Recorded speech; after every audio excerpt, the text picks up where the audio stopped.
Hi everyone, my name is Swarnalata and welcome to Title Study Circle.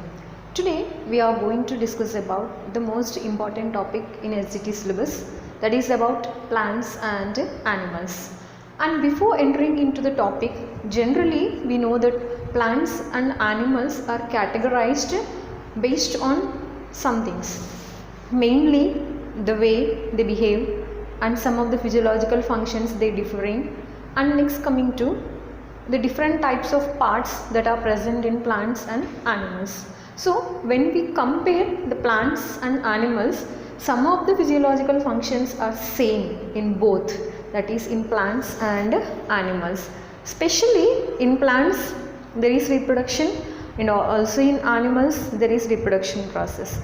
At the same time, digestion is being done in animals, as well as the excretion process also is done in animals. In the same way, excretion process also is done in plants. So when you look at the plant and an animal, how do we differentiate the plant with an animal? The first thing is, plants have got a different physiological structure. At the same time, animals also have got the physiological structure. So in this unit, particularly in plants and animals, we are going to discuss about how the classification is done in plants, based on what the classification was done in plants and animals, and the next thing is how the plants are useful to the human beings. Not only to the human beings, to the entire living world, the plants are called as the primary food providers. Why they are called as primary food providers? Because even though we eat meat and though we are getting different food products from the animals, still the animals are also depending upon the plants for the sake of food. So before entering into our topic, I want to tell you that this topic is very easy when you understand, but only thing is, each and everything we have to study or we have to learn on a comparison based.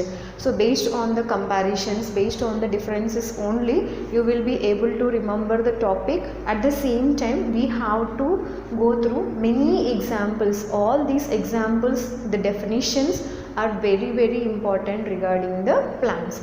So for today's topic, we are going to discuss about the plants, their classification, based on how many different types the classification is being done, and next we are going to learn what are the parts of a flower or what's the parts of a plant and how these plants are useful to us. So let's start our topic. I think that all of you are able to understand my voice clearly, and today our topic is about plants. So generally, plants are being divided into two types.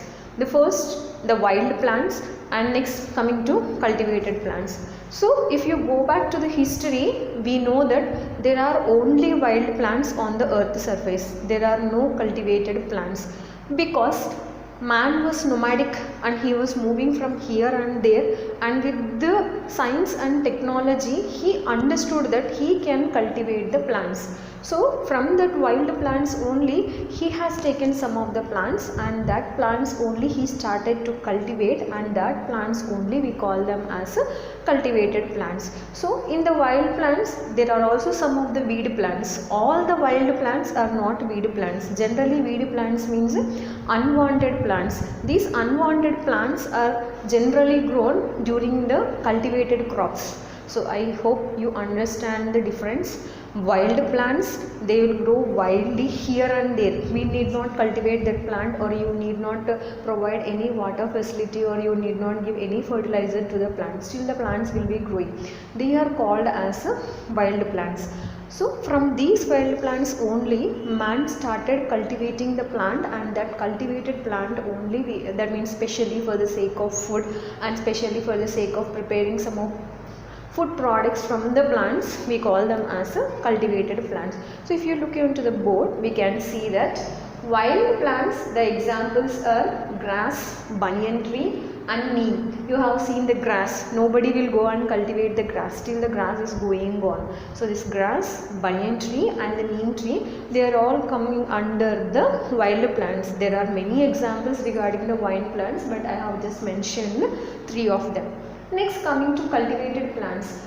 Cultivated plants, so you take interest, you cut some of the plants and you cultivate them. So there are many different types of cultivated plants. Some plants we go for the sake of food, and some plants we grow for the sake of medicine, and some plants are flowering plants, and some plants are, we use them as ornamental plants. So if you look here in the cultivated plants, the examples I have mentioned here is about hibiscus, citrus and marigold. So here hibiscus and marigold, they belong to the flowering plants, and next the citrus, it is nothing but the lemon plant. So lemon only is come under the citrus family. And next classification, next classification of plants was done according to the size. So based upon the size of the plant, the plants were divided again into three types. They are shrubs, herbs and trees. So what is the difference between this shrub, herb, tree? So first coming to shrubs. So they have very thin and weak stem. They don't grow very tall. They are very small and very thin stems only are present. Thin and very weak stems only are present in the shrubs. For example, they are chilies and mustard. So chilies and mustard, they come under the shrubs. And next we have herbs. Herbs are nothing but the bushy plants. So if you go out or if you visit any garden, you can see that some plants will go in the form of a bush. So that bushy plants only comes under herbs. And next we have very tall trees. So mango, banyan trees, neem trees, eucalyptus, all these coconut trees, they grow very tall. And though we don't call them as stem, we call it as trunk. So all the trees we call, and here the example is mango, neem and many other examples you can include here. So I think it's clear.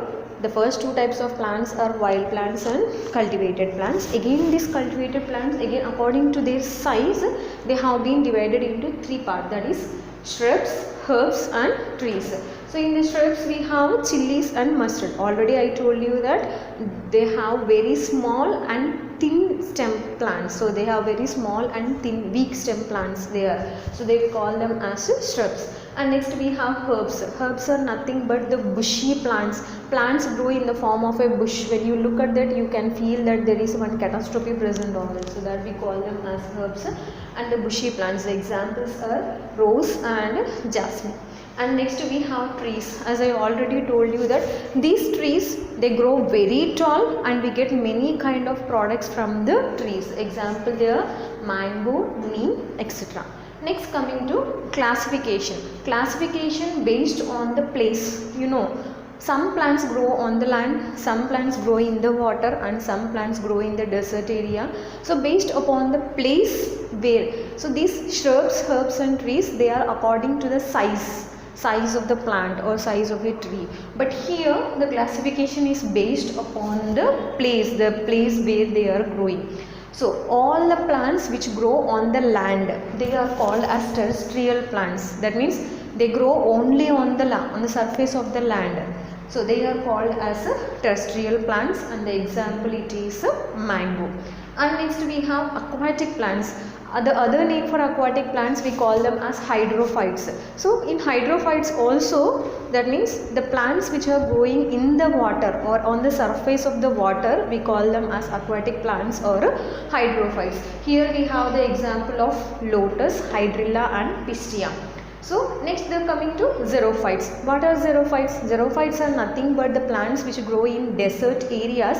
We call them as xerophytes. For example, aloe vera plant, and we have cactus. So these plants which are growing in desert area, which consume less amount of water, they are called as xerophytes. So now already three classifications we have seen. The first is wild and cultivated plants, and the second one it is based upon the size, shrubs, herbs and trees, and the third one is based upon the place, classification based upon the place. As I already told you, the plants which grow on the land, we call them as terrestrial plants. Example is mango. And the plants which are growing on the surface of the water or in the water, we call them as aquatic plants or hydrophytes. And the third type, xerophytes, the plants which grow in desert areas, we call them as xerophytes. Hope it is clear to you till now. And next we are moving to classification based on the lifespan. Lifespan means based upon how many months or how many years these plants will survive. So based upon the lifespan, we have classified the plants into three types, that is annuals, biennials and perennials. Annuals means the plants which grow only for 1 year, we call them as annuals. Biennials means the plants which grow for 2 years, we call them as biennials. And the plants which grow more than, or the plants which live for more than 2 years, we call them as perennials. That means they can lead a very long life and their lifespan is very big. Is it clear? So based upon the lifespan, so based upon the life means how many years they are going to survive. So the plants are being divided into three types, that is annuals, biennials and perennials. Annuals means the plants which grow only for 1 year. The examples are rice, wheat, pumpkin and lady's finger. And next biennials, the plant, the lifespan having 2 years. They are carrot, beetroot, radish. And next we have perennials. Perennial means already I told you that plants which grow more than 2 years, or the plants which will grow, that means which will survive for more than 2 years, we call them as perennials. The examples are mango, neem, guava and tamarind. And besides these, the plants, some of the plants are used in the preparation of medicines also. We call them as medicinal plants. For example, the neem leaves, the tulasi leaves and some of the seeds and some of the stem and some of the roots are also used as medicines. To prepare medicine, they are used in allopathy, or some of the medicines only by using the plant parts and their seeds, everything. We call it as Ayurvedic. So especially in Ayurvedic medicines also we use the medicinal plants.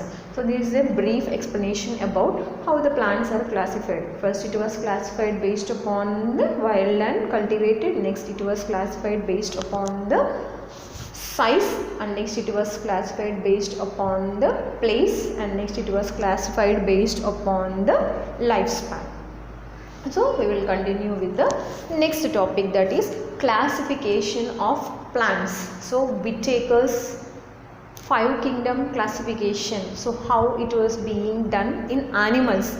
Now we are going to learn about the classification of plants, the general classification of plants. That is classification, already we have discussed classification based on size, classification based on the place, classification based on the lifespan. So next we are going to learn about classification based on flowers.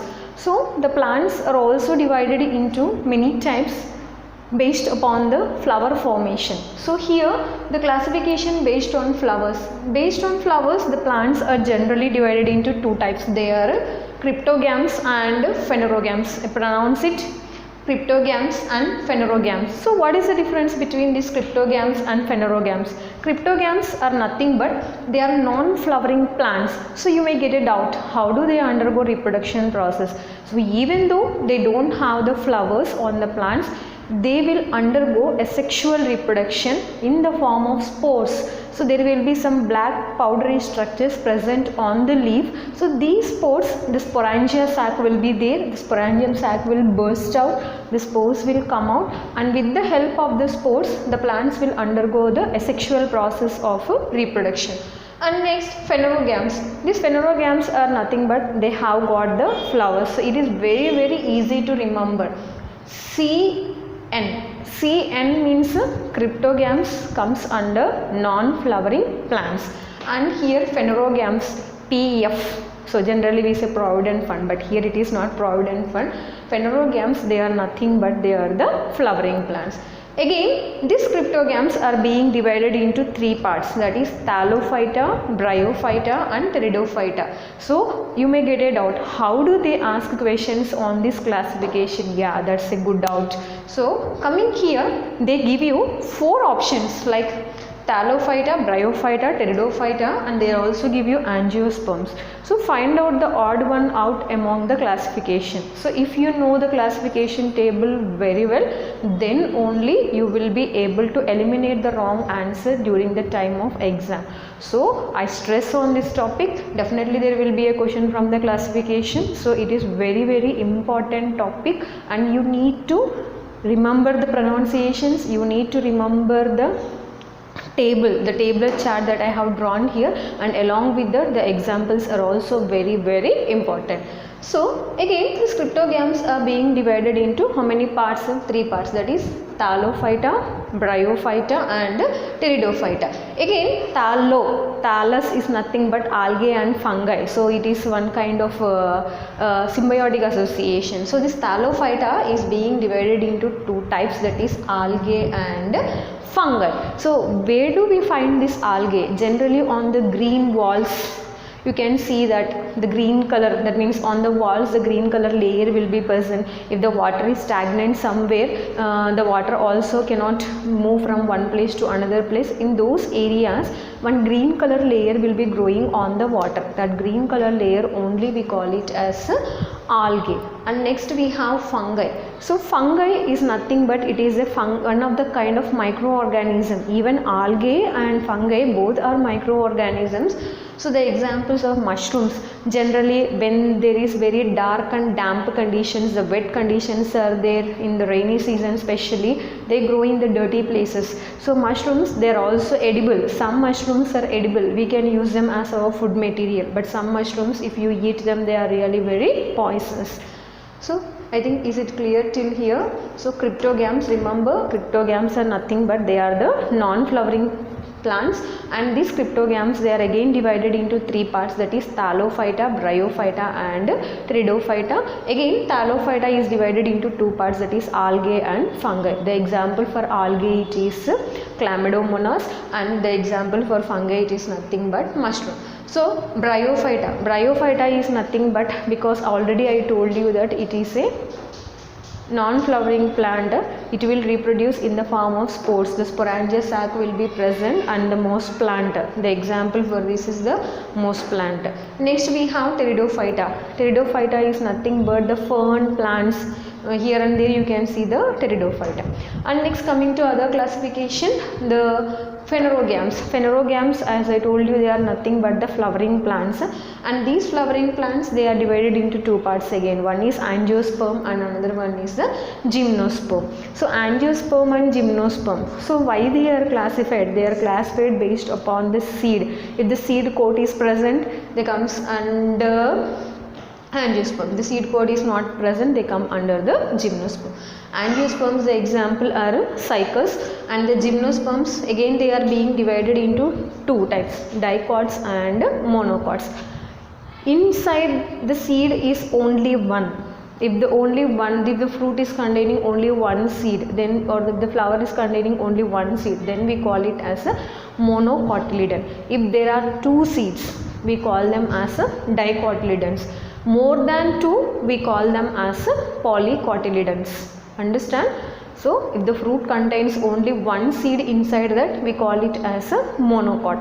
If the fruit is containing 2 seeds, then we call it as a dicotyledons. So the example for dicotyledons, they are beans, and the example for monocotyledons, it is nothing but the rice plants comes under this. So with this we have completed the classification based on flower. So again, once again, so some plants are flowering plants and some plants are non-flowering plants. So based upon the flower formation, the plants are being divided into 2 types. What are they? They are nothing but cryptogams and phanerogams. So cryptogams are non-flowering plants, phanerogams are the flowering plants. Cryptogams again divided into 3 parts, that is Thallophyta, Bryophyta and Pteridophyta. Thallophyta is again divided into 2 types, algae and fungi. The example for algae it is Chlamydomonas, and for fungi it is mushroom. So Bryophyta, the most plants comes under Bryophyta, And next we have Pteridophyta. The fern plants comes under Pteridophyta. And phanerogams, flowering plants, again they are divided into two parts, that is angiosperms and gymnosperm. Angiosperm, the good example is the cycas plant, and gymnosperm we have dicotyledons and monocotyledons. As I already told you, if the plant contains only one seed or the fruit contains only one seed, then we call it as a monocot. Example is rice. And if the plant contains or the fruit contains more than two seeds, it is polycotyledon. If only two seeds are present, then we call them as a dicotyledons. It is beans. Next, the classification based on seed. I told you. So, based upon the seed, again the plants are of two types, monocotyledons and dicotyledons. So, in monocotyledons, cotyledon is nothing but seed. Seed itself is called as cotyledon. So, if it is containing only one single seed, then we call it as monocot. If they contain two seeds, then we call them as dicot. So, let's see the differences between these monocotyledons and dicotyledons. In monocotyledon, they have only single seed, and in dicotyledon, they have two seeds. And next, coming to venation. So, in monocotyledons, they have parallel venation. I have drawn the picture here. See, if this is the midrib, and for the midrib, if the veins are parallel to the midrib, then we call it as parallel venation. And in dicotyledons, we have reticulate venation. Reticulate venation is nothing but if the roots are if the veins are coming out in the form of a matrix or in the form of a mat. Here I have drawn the picture.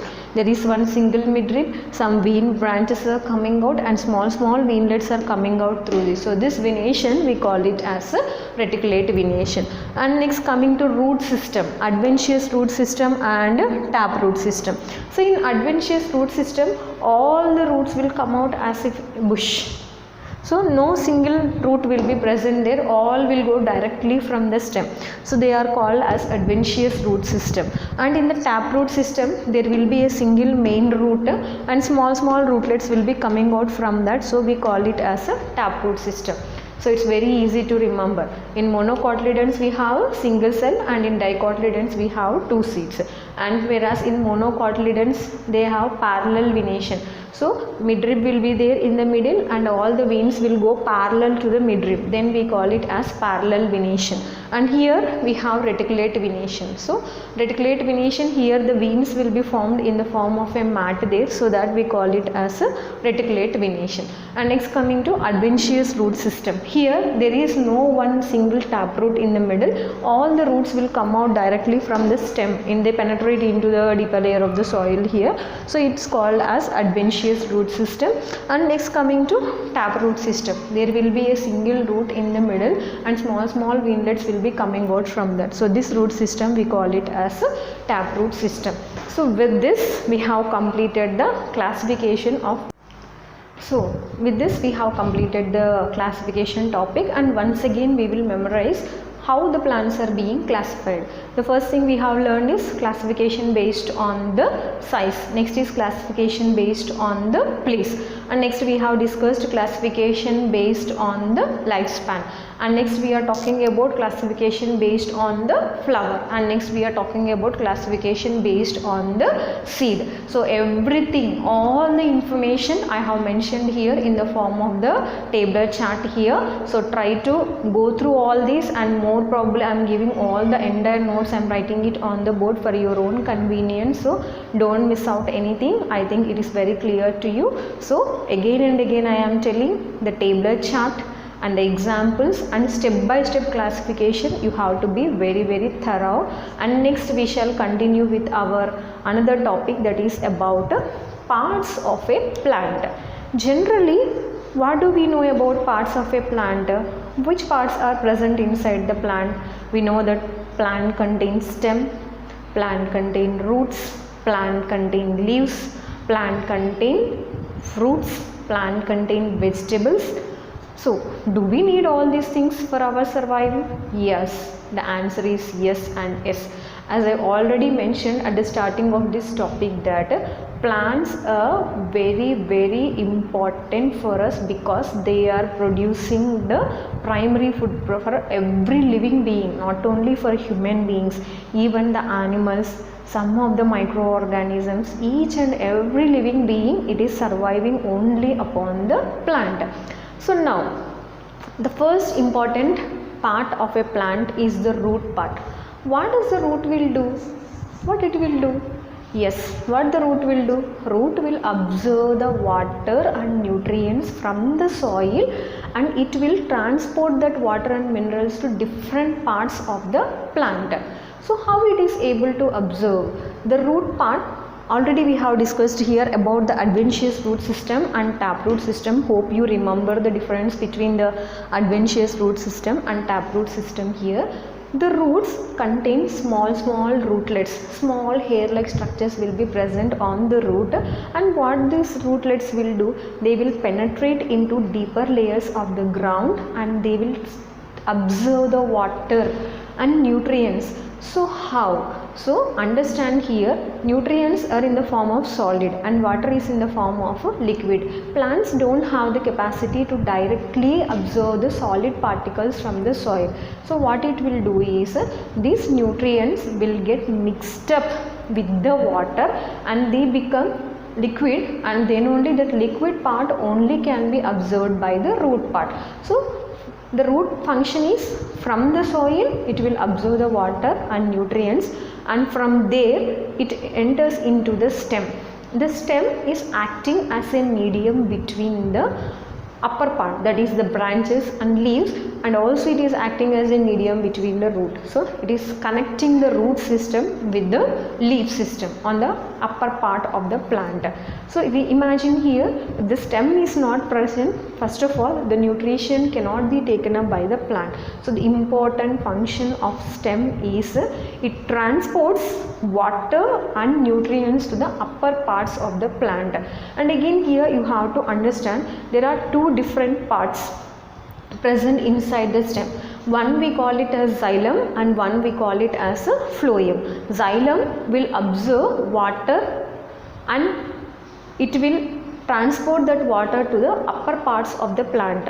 Whereas what is the function of phloem? So in the upper part of the plant, what the food material is prepared, that is another topic again. So the plants will undergo the process of photosynthesis with the help of some factors which we are going to discuss next.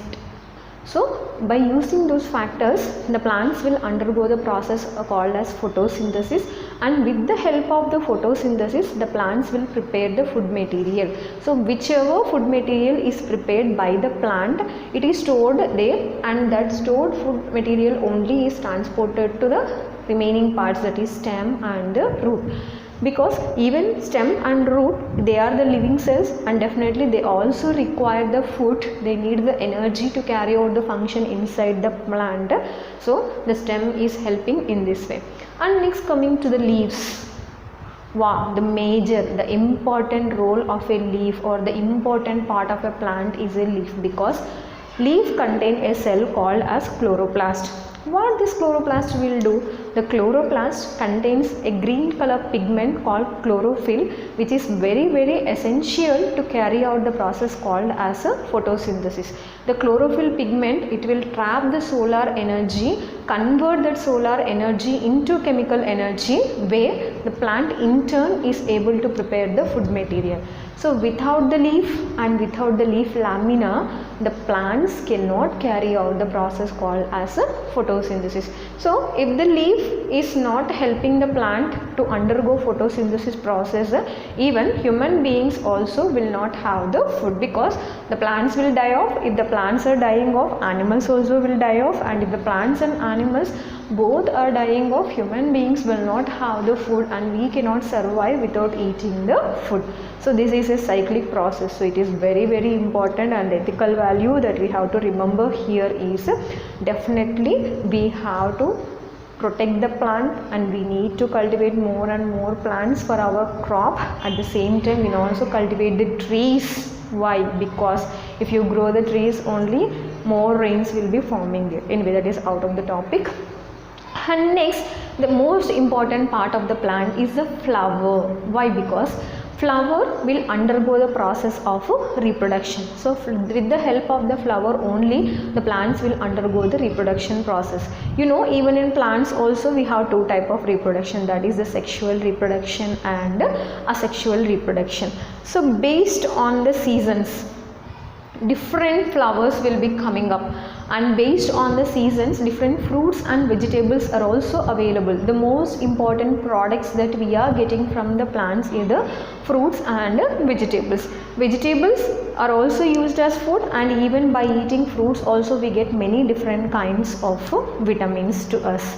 So we shall continue with the same topic, that is parts of a plant. I have given a brief information regarding what are the parts of a plant and how they are useful to us. So we will continue with the same topic. So as we have already discussed, we are going to continue with our topic, that is parts of a plant.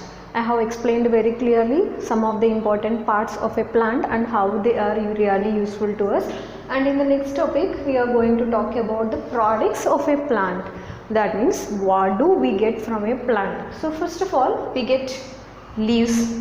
So what is the use of this leaf? Already I told you, some of the leaves are used as preparation medicining, that means in the preparation of medicines we use the leaves. And second thing is, even for curry, leafy vegetables we are using, no? So many leafy vegetables really they give more iron, and we are also getting some of the vitamins from the leafy vegetables, and it is really very good to eat for the health. And next we have the flowers. Flowers are of two different types, and I have written the matter on the board here. See, if the flowers are blooming in the night time, remember the difference. If the flowers bloom at night time, they have only the smell, they don't have the color. And the flowers which bloom during the daytime, they have got very bright color and they don't have a good smell. The reason is because if the plants want to undergo the reproduction process and they need to attract the insects and birds, so if they need to attract the insects and birds, if they don't have the color, either with the help of the smell they will attract them, or if they don't have the smell, by the color they will attract them. If you look at jasmine flower, it is having a very beautiful smell, but color is nothing, it is white in color. But due to the attracted to the smell, some of the insects will go and sit on that flower, and the pollen grains will get attached to that. In that way the plants will help, the insects will help in the process of a pollination. And during night time if they are blooming, understand here, if they bloom in the night time, they have got very good smell, but no color is present. If they bloom during the daytime, they have got very good color, but they don't have the smell. So here, by attracted to the color, some of the insects will go and sit on that flower, and they will help in the process of pollination. And next we have the fruits.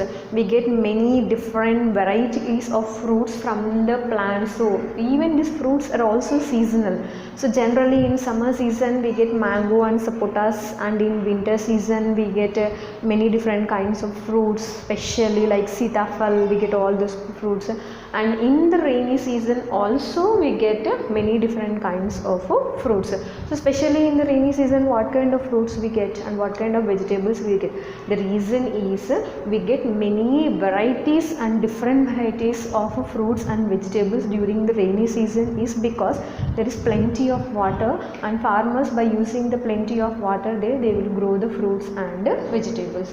And next we have the seeds. Some of the seeds already we have spoken about, the monocotyledons and dicotyledon seeds, and these seeds they are also used in the preparations of oil, and some of the seeds they are also used for the medicinal purpose also. And next we have the leafy vegetables like gongura and spinach. And seasonal fruits, I have given the examples here. So in the summer season we have mangoes, and in rainy season we have sweet lemon and spinach, and in winter season especially we have apple and even sitafal also we are getting only in the winter season. Next, about the seasonal flowers. They are all the examples for seasonal flowers. So in summer season we have jasmine, and in rainy season we have kanakamparam, and in winter season we have chamanti varieties of flowers are present.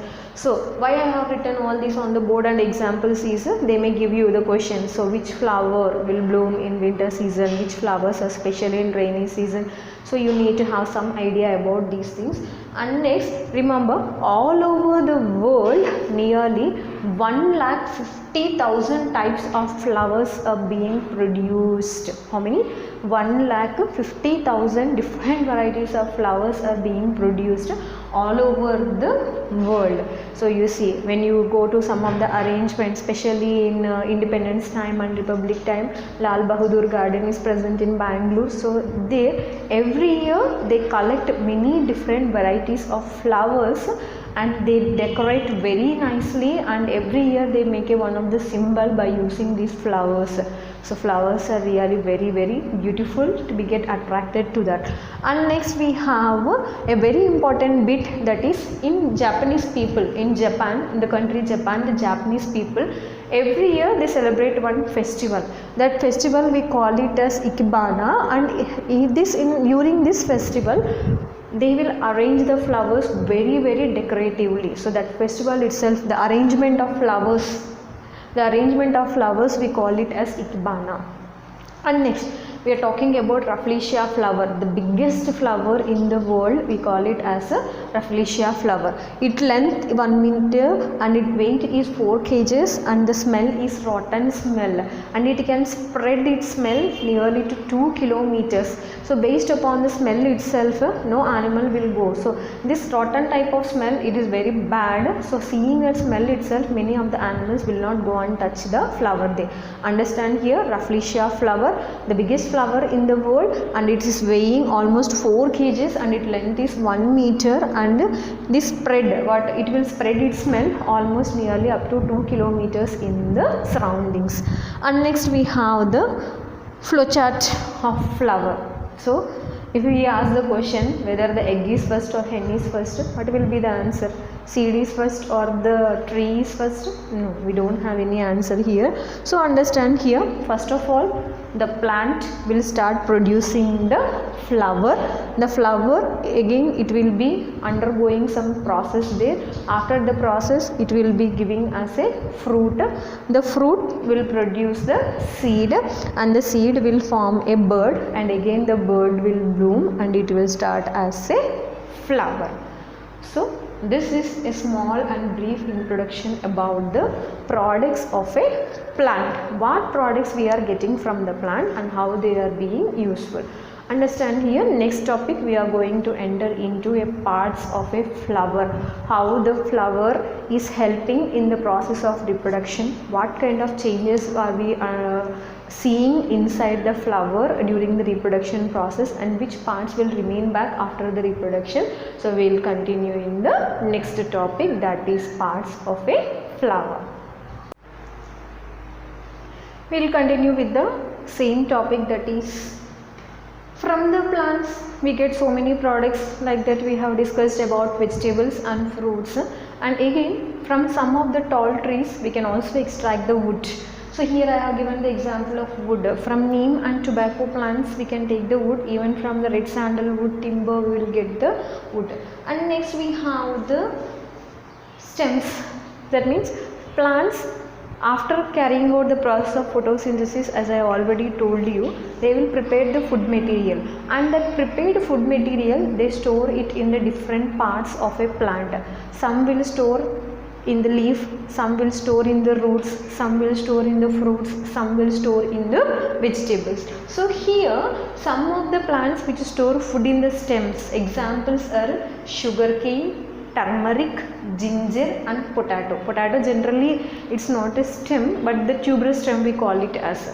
So why I am stressing the examples is, in biology SGT question paper more questions will be asked based upon the classifications and based upon the examples only. So you have to understand. So after completing our syllabus I will give you so many information how they will ask the questions based on all these topics. So let's complete our content first.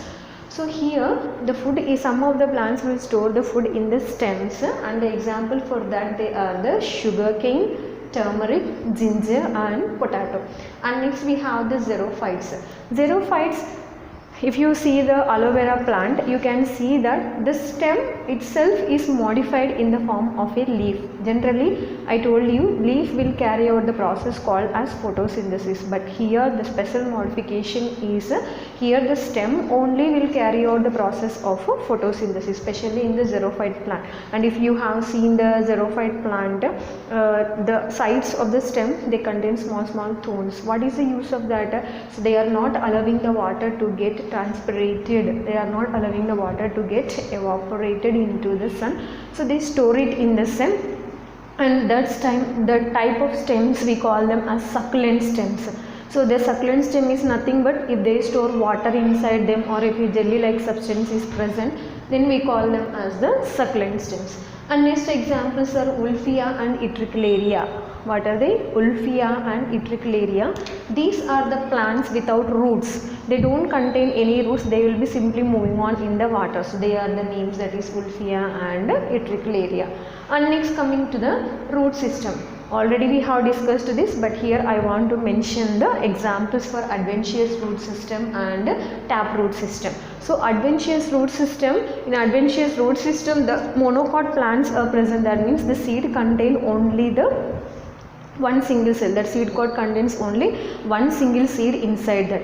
And I told you adventitious roots, they grow out bushy, they don't have any middle, one main root will be there, that main root will not be present for the adventitious root system. Adventitious root system, the other name we call it as fibrous root system. Adventitious root system is also called as the fibrous root system. And examples for adventitious root system, they are jowar, rice, corn and dates. Jowar, rice, palm and dates, all these are the plants which contain the adventitious root system. And next we have got the taproot system. What did I tell you? In taproot system, one single main root will be there, and to that main root the small rootlets will be coming out. So in the taproot system, the examples are beans, mustard, chilies, mango, neem. So the neem and the examples are really very important for us. And next, the medicinal plants and their uses. So the medicinal plants and their uses, I told you some of the plant parts and some of the plants are being used in the preparation of medicines. So some of all I have not mentioned here, but very important plants and trees which are grown in our country specially, and which are specially used in the preparation of medicines, I have mentioned about them. Here tulsi. So name of the plant, it is tulsi, and the parts used in the tulsi plant are leaves. So these leaves, in which medicine they are prepared? So they are used in the preparation, and they will reduce cough, wounds, nervous disorders and skin disorders. Generally you know that when you are suffering from cough and cold, if you take tulsi leaf and boil it in the hot water, and if you drink that water, automatically the cough will get reduced because the tulsi leaf contain the medicinal values. And next, wounds. So if at all you fall down or any injury or wounds takes place in our body, so if you paste it and apply the paste on the wound, generally automatically, because of the antibacterial function that is present in tulsi plant, automatically the wound will get reduced. And next, some nervous disorders and skin diseases. So if at all there are any problems from the signal from the brain to different parts of the body, so during those times in nervous disorders and skin diseases, in preparation of those medicines we use tulsi, as well as they will reduce all these kind of diseases if you take them inside the body. And next we have neem. So from neem plant or neem tree, many things are being used in the preparation of medicines. The first one is leaves. Neem leaves we can use, neem seeds also we can use, and neem bark. What is this bark? So if you observe a tree, the brown color part covering the trunk, that we call it as a bark. So this neem we can use it in skin diseases and the fruits and skin diseases, and if at all we have any kind of the fruits of the small fruits will be present, the fruits also we can use in the medicine preparation. And next, Nilgiri, that is eucalyptus oil. So you know that eucalyptus oil, nilgiri plants, so those nilgiri leaves, they are prepare one kind of solution from that, and that solution is used for applying, so we can reduce flu with that. So if you put that eucalyptus oil in the water and if you inhale that or you take deep breathing, automatically the influenza virus will get reduced, and it will reduce the body pains and also the swellings. And also next we have garlic. Generally garlic is one kind of spice that we use in the preparation of food material. So if you eat this garlic, automatically the blood pressure, the hypertension or blood pressure will come down, and it will reduce the blood pressure in the body, and some digestion problems also will get reduced. And next the mint plant. So the mint leaves are nothing but pudina. So the mint leaves, they are used for indigestion and to reduce the fever. So here what you have to remember is the name of the plant and which part of the plant is being used for preparation of medicine, and which diseases will be reduced by using these medicinal plants. Hope you understood it very clearly. So please concentrate on the examples as well as the classifications, and next we are going to continue with the parts of a flower. So what parts are generally present inside the flower? Ovary will be present, ovules are present, style is present, stigma is present. All these are present inside the female flower. And if that flower is a male flower, so it contains androecium. In the androecium it has got a anther, stamen, and the pollen grains will be present there. So all these things we are going to discuss in the next topic, that is parts of a flower and how the flower is helping in the reproduction process. So we will continue with the parts of a flower.